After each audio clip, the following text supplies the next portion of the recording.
Assalamualaikum warahmatullahi wabarakatuh. Saya Rehana Sekiani Harahap dengan NIM 190510-100. Di sini saya akan membahas tentang jaminan perorangan.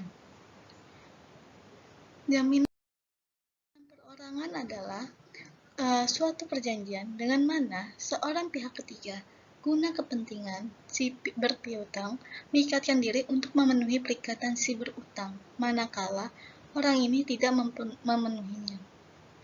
Menurut Kitab Undang-Undang Hukum Perdata, Pasal 1820, jaminan perorangan biasa dikenal penanggungan, yaitu suatu persetujuan di mana pihak ketiga, demi kepentingan kreditur, mengikatkan diri untuk memenuhi perikatan debitur, bila debitur itu tidak memenuhi perikatannya. Tujuan jaminan perorangan.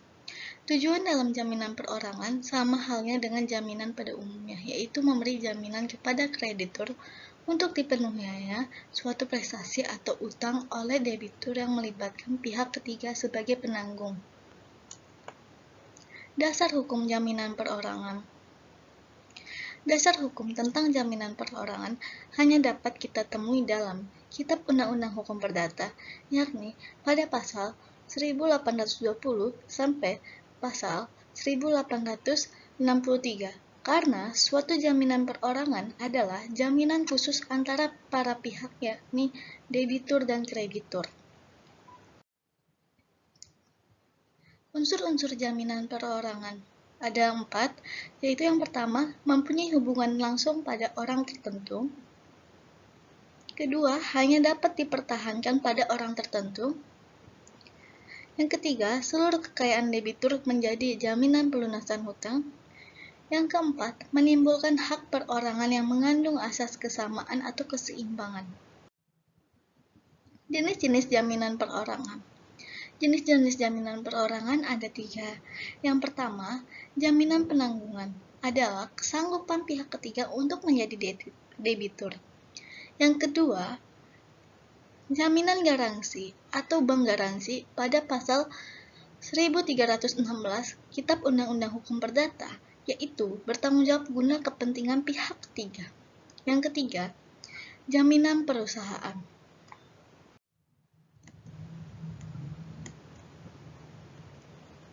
Ciri-ciri jaminan perorangan.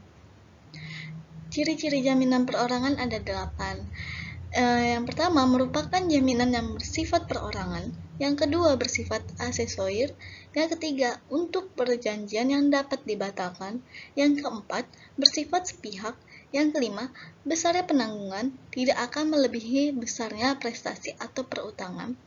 Yang keenam, bersifat subsidiair. Yang ketujuh, beban pembuktian. Yang kedelapan, penanggungan diberikan untuk menjamin pemenuhan perutangan. Di sini saya akan membahas ciri-ciri yang pertama, yaitu merupakan jaminan yang bersifat perorangan, yaitu adalah pihak ketiga atau badan hukum yang menjamin pemenuhan prestasi, manakala debitur wan prestasi. Pada jaminan yang bersifat perorangan, memenuhi prestasi hanya dapat dipertahankan terhadap orang-orang tertentu, yaitu debitur dan penanggungnya. Yang kedua, bersifat asesoir, yakni perjanjian yang mengikuti perjanjian pokoknya. Perjanjian penanggungan akan batal demi hukum atau hapus jika perjanjian pokok juga batal demi hukum atau hapus. Yang ketiga, untuk perjanjian yang dapat dibatalkan. Perjanjian asosialnya tidak ikut batal meskipun perjanjian pokoknya dibatalkan. Misalkan, perjanjian pokok dibuat oleh orang yang tidak cakap, sehingga dapat dibatalkan. Dan bila hal ini terjadi, maka perjanjian penanggungannya dianggap tetap sah. Yang keempat, bersifat sepihak, di mana hanya penanggung yang harus melaksanakan kewajiban. Tetapi, ada kalanya kreditur menawarkan suatu prestasi sehingga pihak ketiga mau menjadi penanggung, dan dalam keadaan demikian perjanjian bersifat timbal balik.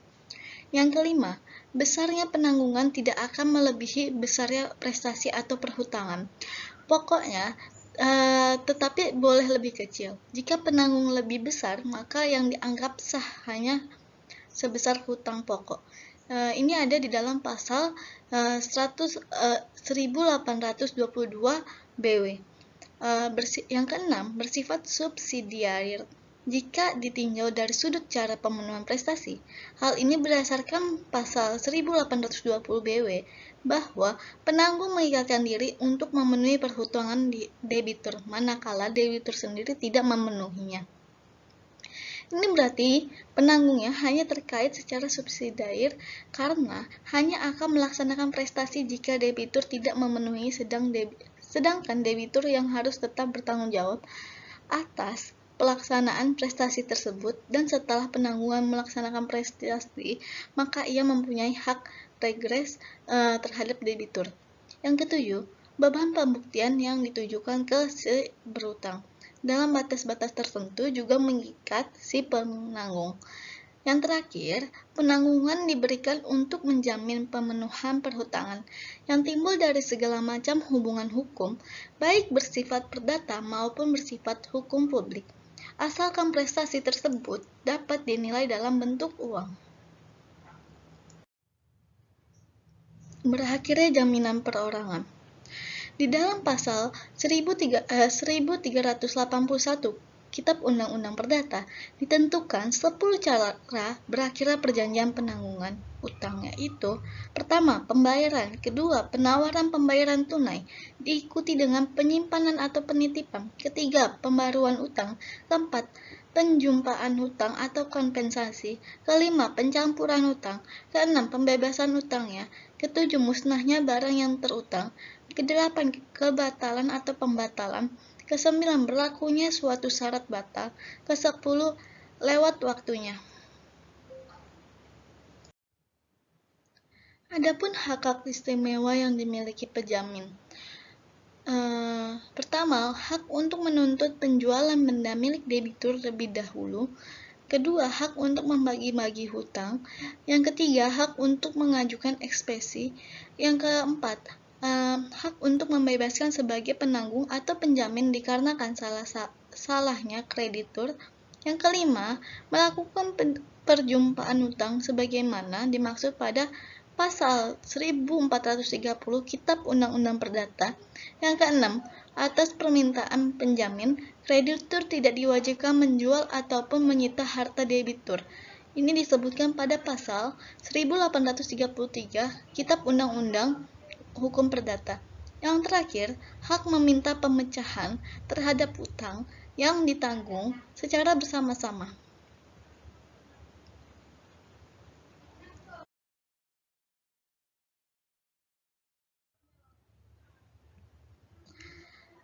Video ini saya buat untuk memenuhi tugas hukum jaminan.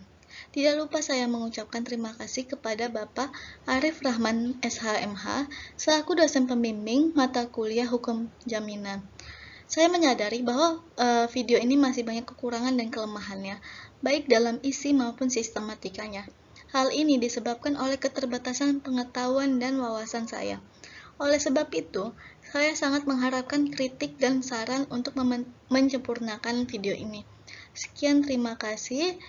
Kurang lebihnya mohon maaf. Semoga video ini bermanfaat. Wassalamualaikum warahmatullahi wabarakatuh.